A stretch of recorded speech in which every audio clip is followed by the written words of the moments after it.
Assalamualaikum warahmatullahi wabarakatuh. Perkenalkan, nama saya Vina Kalisa. Saya berasal dari kelas Hukum Kemaritiman, kelas 6A. Yang dosen pengampunya adalah Bu Ave dan Pak Sintong Aryan Hutafea. Di sini saya akan membuat video untuk menjelaskan analisis apa yang dimaksud dengan konservasi laut dan fauna yang dilindungi di dalam hukum nasional dan hukum internasional. Yang pertama, analisis konservasi laut dan fauna di Indonesia. Yang pertama adalah konservasi laut di Indonesia. Saya akan menjelaskan tentang konservasi laut di Indonesia terlebih dahulu. Indonesia adalah negara kepulauan terbesar di dunia dengan keanekaragaman hayati laut yang sangat tinggi. Upaya konservasi laut di Indonesia berfokus pada pelestarian ekosistem laut yang penting, seperti terumbu karang, hutan mangrove, dan padang lamun. Kawasan konservasi laut, pemerintah Indonesia telah menetapkan berbagai kawasan konservasi laut atau KKL yang mencakup yang pertama, Taman Nasional Laut, contohnya Taman Nasional Bunaken di Sulawesi Utara dan Taman Nasional Komodo di Nusa Tenggara Timur. Dan yang kedua ada Suaka Alam Laut. Daerah ini melindungi spesies tertentu dan habitatnya. Yang ketiga, Taman Wisata Alam Laut mengkombinasikan konservasi dengan pariwisata berkelanjutan. Selanjutnya, ada pengelolaan perikanan berkelanjutan. Langkah-langkah pengelolaan perikanan berkelanjutan meliputi pertama, kuota tangkap, menentukan batasan jumlah ikan yang boleh ditangkap. Yang kedua, penutupan musim tangkap, melarang penangkapan ikan pada musim tertentu untuk melindungi waktu pemijahan. Yang ketiga, alat tangkap ramah lingkungan, mendorong penggunaan alat tangkap yang tidak merusak habitat. Yang ketiga, yang selanjutnya ada rehabilitasi habitat.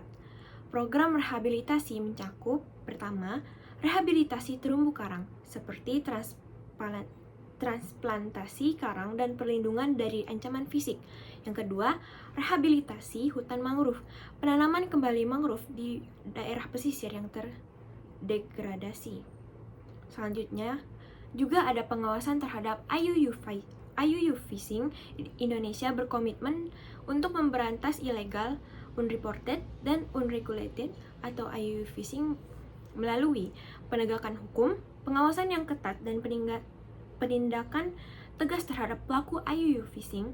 Dan yang kedua, kerjasama internasional, bekerja dengan negara-negara tetangga dan organisasi internasional. Yang kedua, fauna di Indonesia yang terancam dan dilindungi. Indonesia adalah rumah bagi banyak spesies endemik yang terancam punah. Berikut beberapa contoh fauna yang dilindungi. Yang pertama, dari spesies mamalia. Yang pertama ada harimau Sumatera, kurang dari 400 individu yang tersisa. Dan yang kedua, orang utan Sumatera dan orang utan Kalimantan, terancam oleh deforestasi dan perburuan ilegal. Dan yang ketiga, badak Jawa dan badak Sumatera. Kedua spesies ini sangat langka dan dilindungi ketat. Yang kedua, ada spesies burung. Yang pertama ada elang Jawa, burung pemangsa endemik Jawa yang terancam oleh pemburuan dan hilangnya habitat. Dan yang kedua, yang paling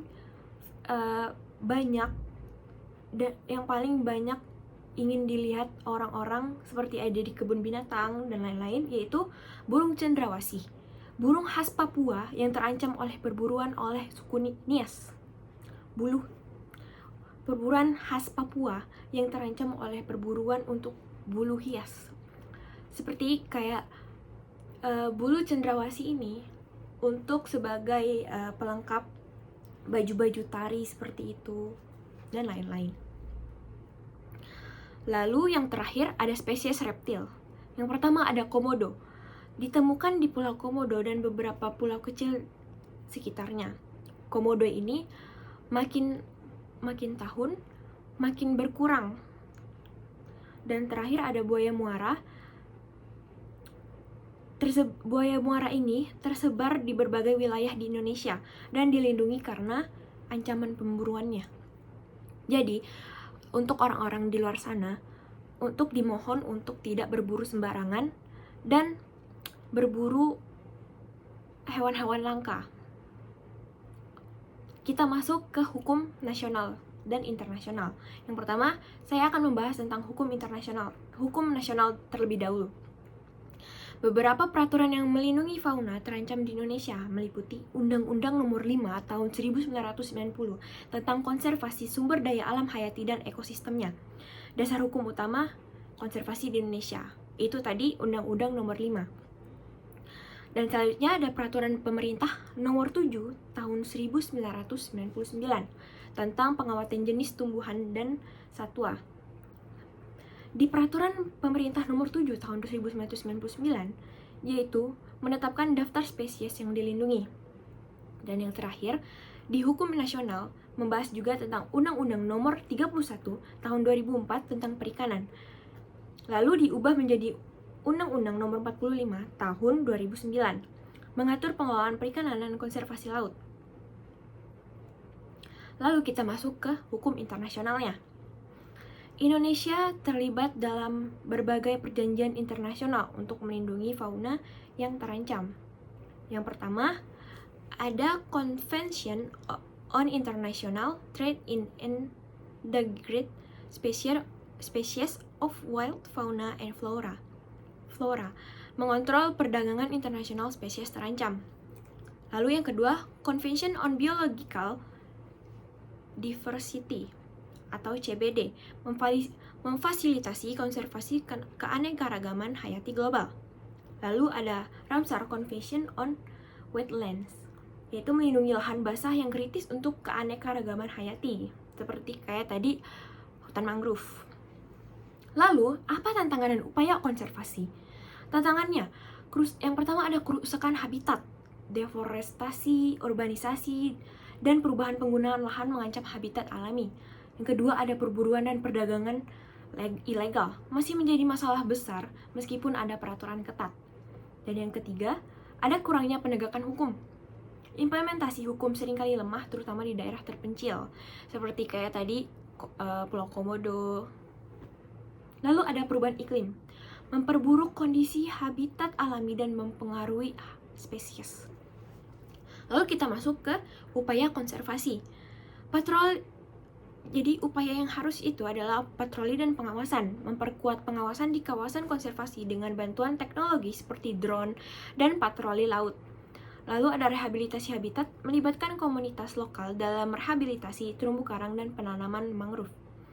Ketiga, ada edukasi dan kesadaran publik, program pendidikan dan kampanye kesadaran untuk melibatkan masyarakat dalam upaya konservasi. Dan yang terakhir, ada kerjasama internasional, kolaborasi dengan organisasi internasional dan negara lain untuk konservasi lintas batas. Nah, kesimpulannya, konservasi laut dan perlindungan fauna di Indonesia adalah usaha berkelanjutan yang memerlukan partisipasi dari berbagai pihak dengan mengintegrasikan hukum nasional dan internasional serta mengimplementasikan strategi konservasi yang komprehensif. Indonesia dapat menjaga keanekaragaman hayati laut dan darat yang kaya dan unik. Upaya ini penting untuk memastikan keberlanjutan sumber daya alam bagi generasi mendatang. Lalu, jika konservasi laut dan fauna tidak dilindungi, ada sejumlah dampak negatif yang dapat timbul, baik dari lingkungan, ekonomi, maupun masyarakat.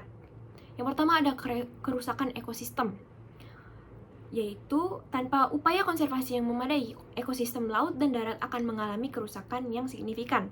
Pertama ada degradasi terumbu karang, hilangnya hutan mangrove, dan kehancuran padang lumun. Padang lamun yang rusak mengurangi kualitas air dan menghilangkan tempat pemijahan ikan. Lalu ada penurunan populasi spesies, kepunahan spesies. Tanpa perlindungan, banyak spesies endemik dan terancam punah dapat mengalami kepunahan. Ini termasuk spesies ikonik seperti harimau, badak Sumatera, orangutan, dan lain-lain. Gangguan rantai makanan juga. Hilangnya spesies predator atau mangsa tertentu dapat mengganggu keseimbangan ekosistem dan memicu efek domino pada rantai makanan.